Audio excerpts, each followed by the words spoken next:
अस्सलाम वालेकुम। मैं महापारा तबस्सुम बीएससी पार्ट 3 में मैं कुछ एक्सपेरिमेंट्स बताऊंगी जिनको आपको रिकॉर्ड कॉपी में लिखनी पड़ेगी। इसके लिए साइंस वाली कॉपी बनती है जिसमें एक तरफ का पेज ब्लैंक होता है, दूसरी तरफ की लाइनिंग वाले पेजेस होते हैं। ऐसे में आपको ये एक्सपेरिमेंट लिखना पड़ेगा, साथ ही साथ इनके फिगर भी बनाने पड़ेंगे। आज मैं बात करूंगी alkalinity of fresh water sample के बारे में। चूँकि ये एग्ज़ाम में आपको एक्सपेरिमेंट मिलता है, इसके लिए 8 नंबर दिए जाते हैं, तो आपको इस एक्सपेरिमेंट को परफॉर्म करना पड़ेगा, रीडिंग नोट करनी पड़ेगी और इसका कैलकुलेशन करना पड़ेगा। ओके, एक्सपेरिमेंट फर्स्ट में आपको सबसे पहले ऑब्जेक्ट लिखना है, जिसमें आप लिखोगे to determine the alkalinity of given fresh water sample. Okay, फिर लिखते हैं प्रिंसिपल के बारे में, यानी कि सिद्धांत के बारे में। The alkalinity of water can be determined by titrating the water sample with sulfuric acid of known values of pH, volume and concentrations based on stereochemistry of the reaction and number of moles of sulfuric acid needed to reach the end point. The concentration of alkalinity in water is calculated. When the water sample that has a pH of greater than 4.5 is titrated with acid to a pH 4.5 end point, all OH ion, carbonate and bicarbonate ions will be neutralized. For the pH more than 8.3, add phenolphthalein indicator. The color changes to pink color. This pink color is due to the presence of hydroxyl ion. If sulfuric acid is added to it, the pink color disappears, which means OH ions are neutralized. Then add mixed indicator. The presence of carbonate and bicarbonate ions in the solution changes the color to blue. While adding sulfuric acid, the color changes to red. This color change indicates that all the carbonate and bicarbonate ions has been neutralized. This is the end point. Okay? इस experiments को आपने अपनी copy में तो लिख डाली। अब इस एक्सपेरिमेंट को आपको परफॉर्म करना है। परफॉर्म करने के लिए आपको कुछ एपरेटस की ज़रूरत पड़ती है और साथ ही साथ कुछ केमिकल्स की भी ज़रूरत पड़ती है। अगर एपरेटस की बात करूँ तो इसमें ब्यूरेट, जिसमें ब्यूरेट स्टैंड भी होगा। पीपेट चाहे तो यूज़ कर सकते हैं, लेकिन ड्यू टू कोविड-19 पीपेट को यूज़ करना सही नहीं है, क्योंकि ये माउथ से टच करेगा, ऐसे केस में इन्फेक्शन का खतरा होगा। कोनिकल फ्लास्क लेंगे। पीपेट की जगह हम 250 ml का मेजरिंग सिलेंडर ले लेते हैं, उसके अलावा बीकर ले लेते हैं। ओके, केमिकल की बात करूं तो स्टैंडर्ड सल्फ्यूरिक एसिड जो कि N/50 का होगा, इसके अलावा फिनोल्फथलीन, मेथिल ऑरेंज जो कि एक इंडिकेटर है, और वाटर ले लेते हैं। ये हमारे केमिकल्स हो जाएंगे। अब मैं आपको एक्सपेरिमेंट बताऊंगी कि कैसे करना है। ओके, ज़रा एपरेटस पहचान लीजिए ताकि आपको एक्सपेरिमेंट करने में दिक्कत ना हो। ये एक किनारे पर ब्यूरेट रखा हुआ है। ब्यूरेट को ब्यूरेट स्टैंड में फंसाना पड़ता है। इसके ठीक बगल में पीपेट रखा हुआ है। पीपेट का यूज़ नहीं करना है क्योंकि अभी कोरोना का इन्फेक्शन यानी कि कोविड-19 का इन्फेक्शन चल रहा है। और एक कॉर्नर पर N/50 का H2SO4 है और एक और बॉटल में मेथिल ऑरेंज रखा हुआ है। इसके अलावा एक कॉर्नर पर बीकर है और बीच में कोनिकल फ्लास्क रखा हुआ है। ओके, मैं आपको वो मेथड बताती हूँ जिससे कि आपको अल्कलिनिटी ऑफ वाटर आसानी से निकाला जा सके। सबसे पहले जान लो कि वाटर का बेसिक नेचर ही उसकी अल्कलिनिटी है। आपके दिमाग में ये सवाल होगा कि अल्कलिनिटी क्या है, तो वाटर का जो बेसिक नेचर होता है वही उसकी अल्कलिनिटी है। वाटर का पीएच आप सब जानते हैं कि 7 होता है, लेकिन ये थोड़ा सा 7 से ज़्यादा भी हो सकता है। ये 7.5 भी हो सकता है, या फिर कभी कभी 7 से लेके 14 तक हो सकता है, 14 तक हो सकता है। ओके, जैसे जैसे पीएच बढ़ता है अल्कलिनिटी वाटर की बढ़ती चली जाती है। अल्कलिनिटी का मतलब होता है OH आयन, मतलब कि किसी भी वाटर की अल्कलिनिटी उसके OH आयन के कॉन्सेंट्रेशन पर ही डिपेंड करती है। लेकिन ये होता है कि सिर्फ OH आयन की वजह से ही वाटर की एल्कलिनिटी नहीं होती है, कभी कभी इम्प्योरिटीज़ की वजह से भी वाटर में एल्कलिनिटी आ जाती है, जैसे कि कार्बोनेट है, बाइकार्बोनेट आयंस वगैरह हैं, या फिर कार्बन डाइऑक्साइड है, तो इनकी वजह से भी वाटर की एल्कलिनिटी बढ़ जाती है। तो वाटर की एल्कलिनिटी को डिफ़ाइन करने के लिए हम कुछ इस तरह से डिफ़ाइन करते हैं कि the alkalinity refers to the measure of the capacity of the water to neutralize the acid. It can measure the bicarbonate, carbon dioxide, hydroxide ion and carbonate naturally present in the water. Okay? इस experiment को करने के लिए आपको एक burette लेनी पड़ेगी। Burette को ब्यूरेट स्टैंड में लगा देना है। लगाने के बाद ब्यूरेट में आपको देखना है कि 0 से 50 तक, यानी कि 50 तक की मार्किंग बनी हुई है। अब आपको 0 तक N/50 H2SO4 जो कि एक स्टैंडर्ड सॉल्यूशन है उसे भर देना है। भरने के बाद आपको एक कोनिकल फ्लास्क लेना है और फ्लास्क में एक मेजरिंग सिलेंडर से, या फिर मेजरिंग सिलेंडर नहीं है आपके पास तो बीकर से 100 ml की वाटर सैंपल को ले लेना है और 100 ml वाटर सैंपल को लेके उसे कोनिकल फ्लास्क में डाल देना है। कोनिकल फ्लास्क में अब फेनोल्फथलीन की कुछ बूंदें डालनी है। चूँकि फेनोल्फथलीन एक बेसिक इंडिकेटर है, जैसे ही वो पानी में जाता है, वाटर में मिलता है, वाटर का कलर पिंक हो जाता है।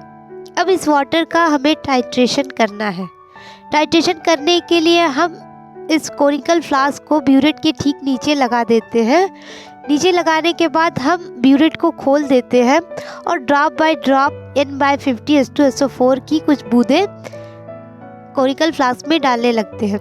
जैसे जैसे N/50 की H2SO4 कोनिकल फ्लास्क के वाटर और फेनोल्फथलीन के साथ मिक्सअप होती है, इनका पिंक कलर गायब होने लगता है, डिसअपियर होने लगता है। तो एक पॉइंट ऐसा आता है जिस पे कि इनका पिंक कलर एकदम कम्प्लीटली रूप से गायब हो जाता है। तो यही इनका एंड पॉइंट है और इसी पर रीडिंग नोट कर लेते हैं।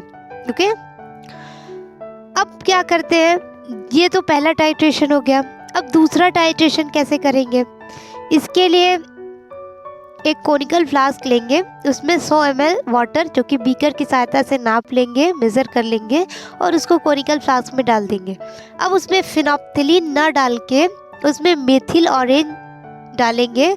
मेथिल ऑरेंज जो है वो एक इंडिकेटर है जो एसिडिक इंडिकेटर भी है और बेसिक इंडिकेटर भी है, यानी दोनों चीज़ों को डिटेक्ट कर लेते हैं।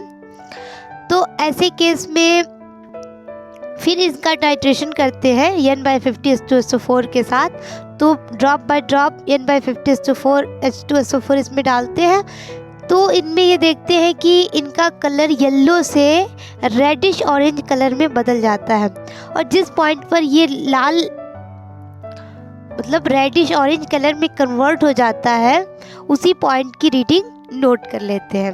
ओके, ये प्रोसेस 3 बार करते हैं। पहले 3 बार टाइट्रेशन करते हैं वाटर सैंपल का फेनोल्फथलीन डाल के, 3 रीडिंग लेते हैं ताकि अगर थोड़ा सा भी फ़र्क हो तो वो फ़र्क मेंटेन हो जाए। फिर 3 रीडिंग लेते हैं मेथिल ऑरेंज डाल के। ओके, अब मैं आपको बताऊंगी कि कैसे कैलकुलेशन करना है और कैसे चार्ट बनाना है।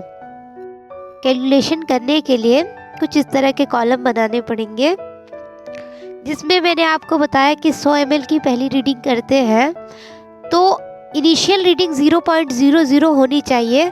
तो मैंने पहली रीडिंग छोड़ दी, उसके बाद जो 3.1 पे रीडिंग आई थी उससे मैंने स्टार्ट किया था 3 रीडिंग, है ना, उससे कोई फ़र्क नहीं पड़ता है।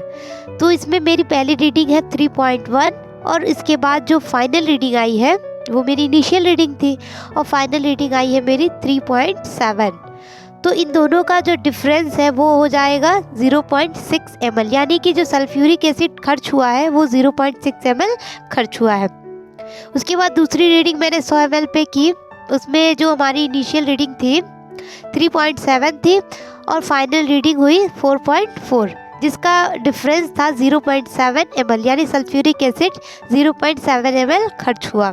फिर तीसरी रीडिंग मैंने ली 100 ml पे, तो इनिशियल रीडिंग थी 4.4 जिसमें फाइनल रीडिंग आई 5 और इनके बीच का डिफरेंस 0.6 ml, यानी 0.6 ml सल्फ्यूरिक एसिड खर्च हुआ। अब 0.6, 0.7 और 0.6 ml को जोड़ के 3 से भाग दे देना है, तो हमारा टोटल आता है 0.6 ml। ओके, इसमें मैंने ब्यूरेट सॉल्यूशन लिया था सल्फ्यूरिक एसिड जो कि N/50 का था। पीपेट सॉल्यूशन, चूँकि पीपेट का यूज़ नहीं किया मैंने, तो जो बीकर से मैंने लिया था वो पानी लिया था, वाटर। इंडिकेटर मैंने यूज़ किया फिनोप्थिलीन और इन पॉइंट आया था डिसअपियरेंस ऑफ पिंक कलर।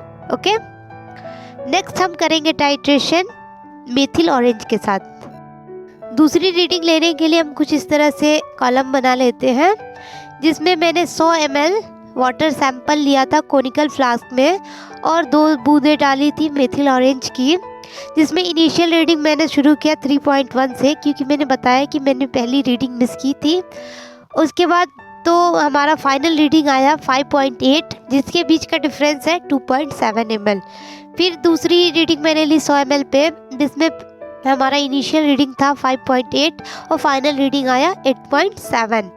इनके बीच का डिफरेंस था 2.9 ml, यानी 2.9 ml सल्फ्यूरिक एसिड खर्च हुआ।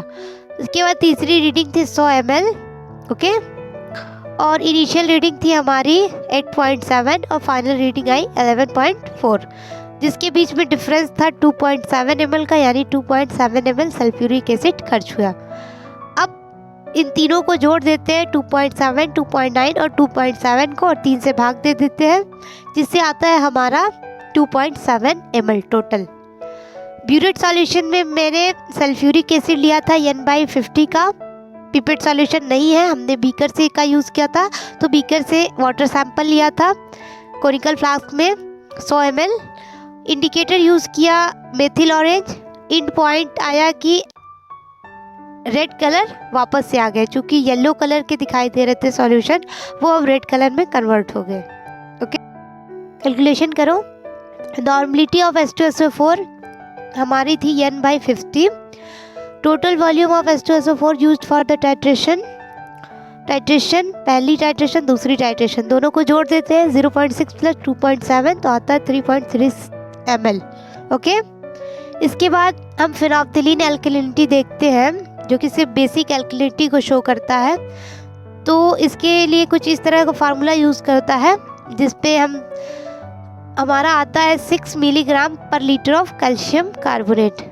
टोटल एल्कलिनिटी देखते हैं, इसमें सेम वही फार्मूला यूज़ होता है, जिसमें हमारा टोटल आता है 33 मिलीग्राम पर लीटर ऑफ कैल्शियम कार्बोनेट। तो अब हमें रिजल्ट लिखना है। ये सारे कैलकुलेशन हम अपनी कॉपी में लिख लेते हैं, उसके बाद रिजल्ट लिखेंगे। अब अपनी कॉपी पे रिजल्ट लिखो। Total alkalinity of fresh water sample is 33 milligram पर लीटर। ओके, तो ये आपका एक्सपेरिमेंट ख़त्म हो गया। इसको आपको लैब में करना है, साथ ही साथ आपको इसे अपनी कॉपी में भी लिखनी है, रीडिंग उतारना है और रीडिंग का कैलकुलेशन करना है। इसमें मेथड नहीं लिखे जाते हैं। आई होप कि आपको लिखने में और समझने में कोई दिक्कत ना हो। अगर फिर भी कोई दिक्कत आती है सामने, तो आप मुझसे बात कर सकते हैं। ओके।